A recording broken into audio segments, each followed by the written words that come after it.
Hi పిల్లలు, ఈరోజు మనం కూరగాయల మధ్య చిట్టి మాటలు అనే కథ విందాం. ఒకరోజు మార్కెట్ టేబుల్ మీద కూరగాయలు మాట్లాడుకుంటున్నాయి. ఉల్లిపాయ బాధతో ఏమంటుంది అంటే, అయ్యో నన్ను కోస్తే అందరూ ఏడుస్తారట, నేనేం తప్పు చేశాను అని ఏడుస్తుంది. దానికి బదులుగా క్యారెట్, హాహాహా నువ్వు నిజంగా డ్రామా క్వీన్ ఉల్లిపాయవే అని అంటుంది. యాపిల్ క్యారెట్ అంటుంది, నన్ను చూసి అందరూ నవ్వుతారు, అందుకే నేను అందరి ప్రియమైన క్యారెట్ అని. దానికి టమటో బదిలిస్తూ అంటుంది, హహా నవ్వడం సరే, కాని నా సాస్ లేకుండా ఎవరు బర్గర్ తింటారు అని అడిగింది. నేను లేకుండా కర్రీలో కలరుండదు, రుచికుండా ఉండదు అని చెప్తుంది టమోటో. అయ్యో నీకంటే ఎర్రగా ఎవరూ ఉండర్లే అని ఉల్లిపాయ దానికి చెప్పింది. ఇంతలో మొక్కజొన్న ఎంట్రీ ఇచ్చింది.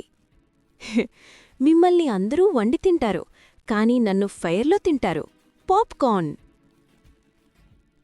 వావ్, అదేనండి స్టైల్ అని క్యారెట్ మొక్కజొన్నకి చెప్పింది.